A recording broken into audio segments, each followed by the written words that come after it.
getting started with adoption, you're not just one day ready to jump into the adoption journey. It takes, in a lot of cases, some grieving to get through, some breaths after perhaps a long infertility journey, as was the case for me. It's really hard. I know a lot of people think, well, tomorrow, I just ended my last transfer, and if it doesn't work, I'm ready to start tomorrow. And I get that. I get that you think you're ready to just jump right in. Most of the time, even with the people who say, no, I swear I'm ready, they start and then they disappear because they realize, oh, I'm feeling all sorts of things that I didn't think I was gonna feel. I thought I was ready, but I need a moment. And you do need a moment. You need to grieve one process. You need to work on how to shut the door to be able to open and walk through another door. Does that make sense? So you have to treat this journey as a new journey to your family building process if you came from infertility. And if not, well, for anybody, you can't just one day decide you're going to adopt a baby and start the process. I mean, you could, but that's probably not the most strategic way to do things. So you have to prepare yourself. And what does that mean? If you're single, like moi, and I adopted as a single woman, I needed to be really grounded in my decision, because a lot of people were going to have a lot of opinions. And I'd say that's the case for anybody, right?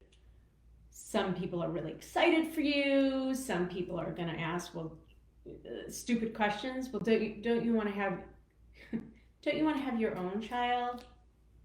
People ask things that maybe they shouldn't ask. And you're going to get,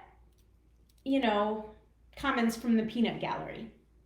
So you need to be grounded in your decision. And in order to do that, you need to know what it entails. Because maybe you're not right for adoption. Right?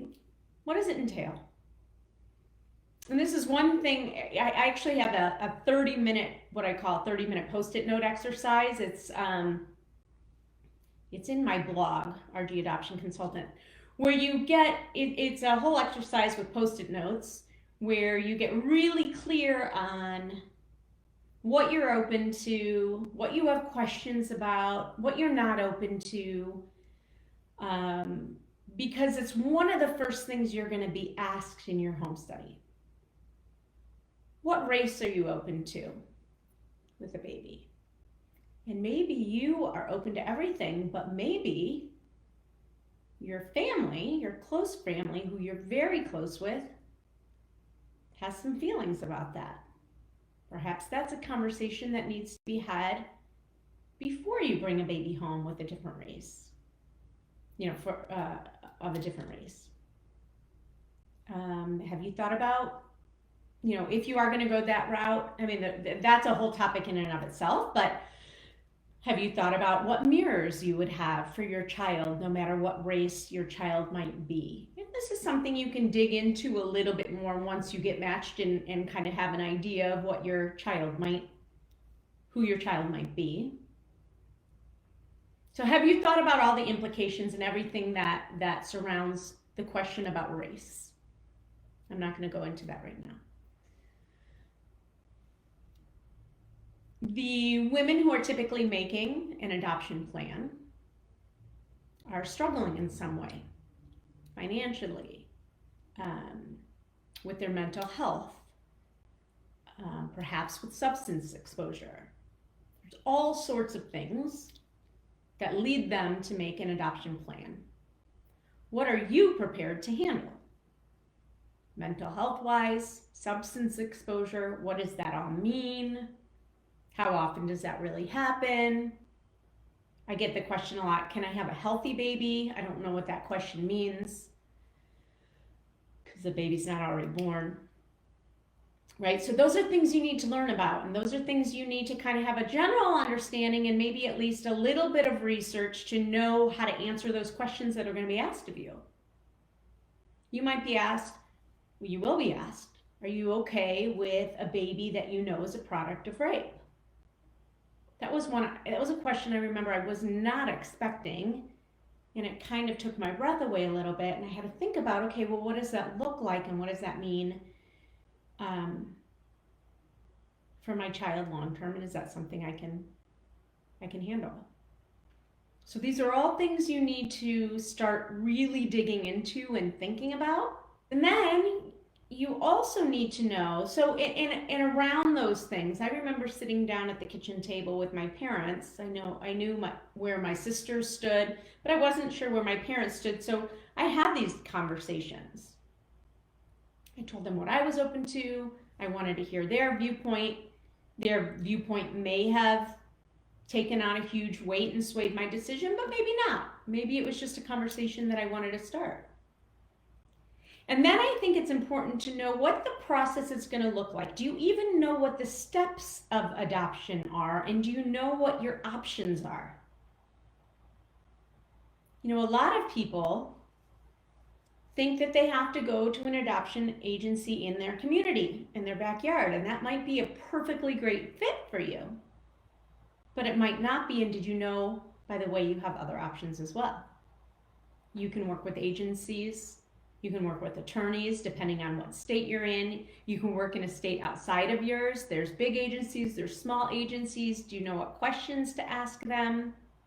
Knowing what the process is, knowing what your options are, right? I like, with the families that we work with, the very first step is what I call adoption intelligence or adoption education. I want our families going through the process with eyes wide open. I don't want you to be blindsided not knowing that something was a certain, you know, you had to do something in the process, right? So do you know what a home study entails? Do you know the legal process around adoption? Do you know what a profile is? All of it. You need to have a at least a basic understanding of what the adoption process is to be prepared to start the process. If you are married, are you on the same page as your spouse?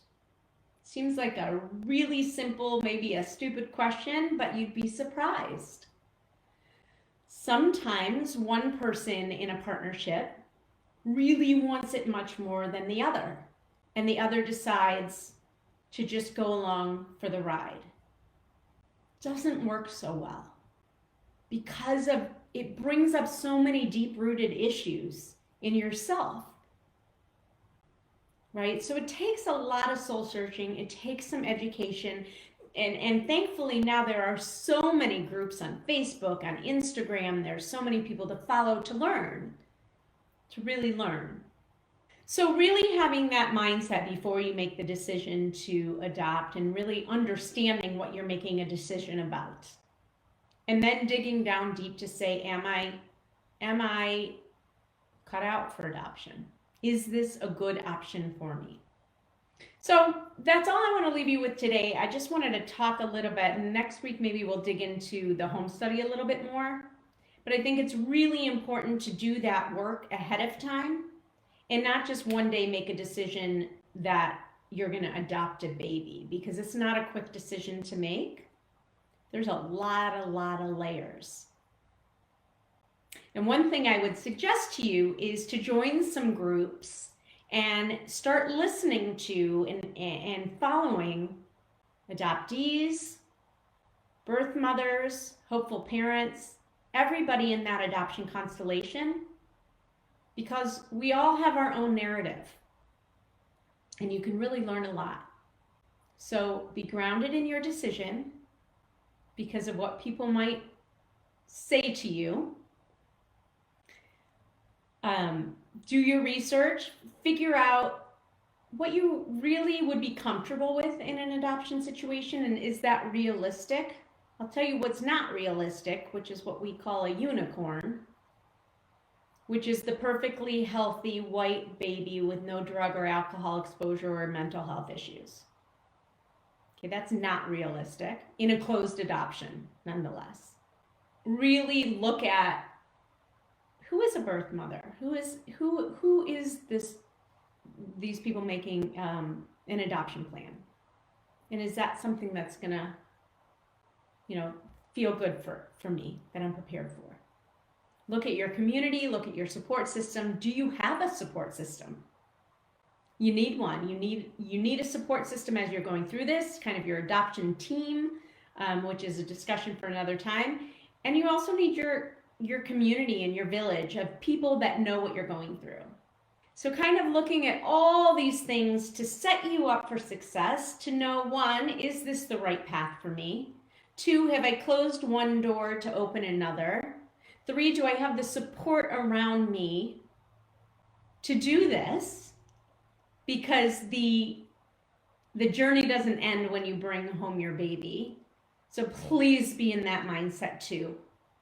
If you think you can go adopt a baby and as soon as you bring that baby home, you can walk away from adoption, you're very mistaken. You have to continue to educate yourself. And so that's a commitment you're making to yourself, to your child, to the expectant mom, depending on what your commitments to each other were. So these are all things you really need to take a step back and look at in yourself and understand before you start the journey. And then once you do, it's a beautiful way to grow your family. And there's lots of people out there, including me and my team at RG Adoption Consulting, who are ready to support you through that journey. That's all I've got today. I hope this was helpful. And for those of you just starting out in your journey, hopefully you've done this work already. And I wish you luck in your journey. Wish you a smooth journey and one that feels really good. All right, guys, bye. Have a good weekend.